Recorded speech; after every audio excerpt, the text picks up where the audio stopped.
Selamat datang di channel Literatus. Inilah tanggapan kritis Komarudin Simanjuntak terhadap kasus Jessica. Pertama, tanggapan terhadap Profesor Edy Hyaryet sebagai tersangka.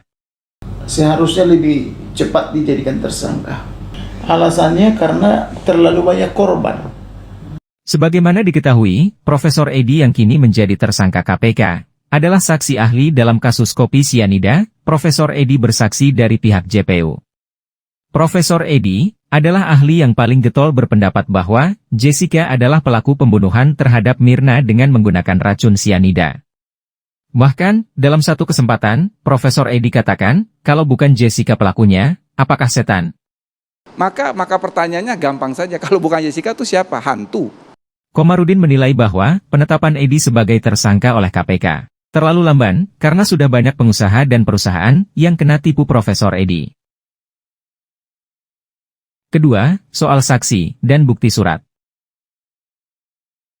Bukti berupa saksi dan surat tidak ada.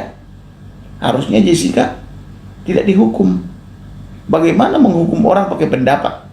Komarudin hingga kini mempertanyakan di mana bukti dan saksi yang dapat menguatkan bahwa Jessica memang pelaku pembunuhan terhadap Mirna menggunakan sianida. Ia bertanya, dari mana Jessica dapatkan sianida? Lalu, di mana surat pembelian sianida tersebut? Apa yang disampaikan Komarudin memang masuk akal secara logika pidana. Bagaimana kita tahu Jessica yang menaruh racun sianida kalau tidak ada saksi fakta, ataupun tidak adanya surat bukti pembelian sianida? Ketiga, soal pendapat bahwa Mirna mati karena sianida. Tidak ada tanda-tanda. Tidak ada tercium orang bau.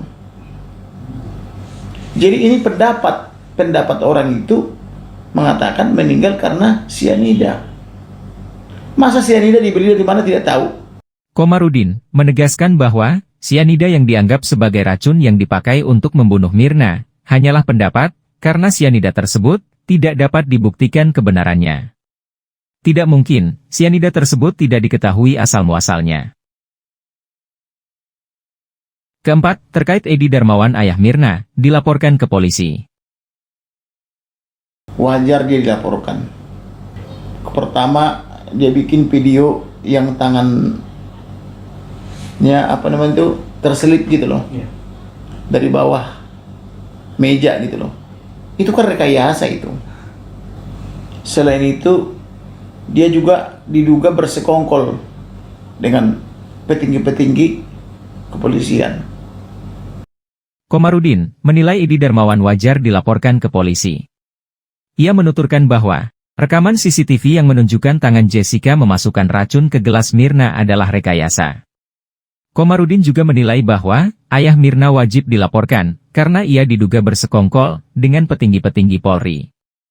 Hal ini jelas terbukti dari pernyataan-pernyataan Edy Darmawan yang seringkali menyebutkan nama-nama petinggi Polri. Kelima, soal Hakim Binsar Gultom yang dilaporkan ke KY. Memang menurut saya tepat apabila dilaporkan ke Komisi Yudisial karena ada satu pendapat orang itu yang menurut saya tidak lazim. Waktu Jessica menangis. Komarudin menilai bahwa laporan terhadap Hakim Binsar Gultom juga wajar dilakukan karena pertimbangannya pada waktu membuat putusan sangat tidak wajar. Hakim Binsar bukannya berargumen hukum, malahan menilai tangisan Jessica sebagai sandiwara. Keenam, terkait vonis 20 tahun penjara. Jadi boleh saja misalnya dijatuhkan hukuman kalau tidak yakin misalnya 2 tahun atau 3 tahun gitu loh. Jangan sampai 20 tahun. Kalau hanya berdasarkan pendapat gitu loh.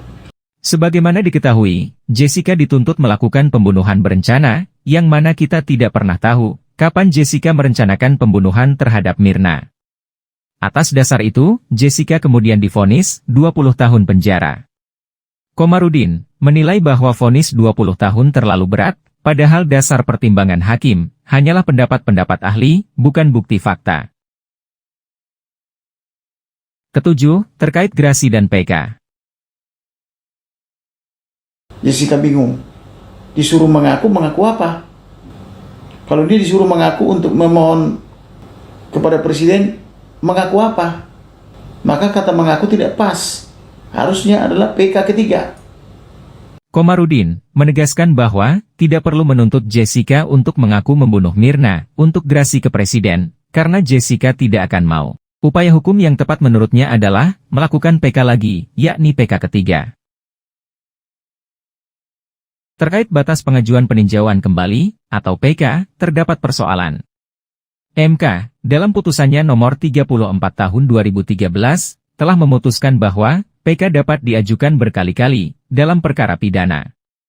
Sementara itu, MA mencari-cari masalah dengan menerbitkan SEMA nomor 7 tahun 2014, yang menetapkan PK hanya dapat dilakukan sekali. Hotman Paris sepertinya mengacu pada SEMA nomor 7 tahun 2014. Padahal, putusan MK sifatnya final dan mengikat, sehingga putusan MK lah yang seharusnya berlaku. Artinya, perkara pidana boleh mengajukan PK berkali-kali. Berlaku juga dalam kasus Jessica. Kedelapan, terkait tindakan suami Mirna. Di dokter dia aman, tidak ada diracun. Kemudian dibawa dari dokter ini oleh suami. Itu kurang lebih setengah jam sampai 1 jam. Jangan-jangan di jalan itu racun.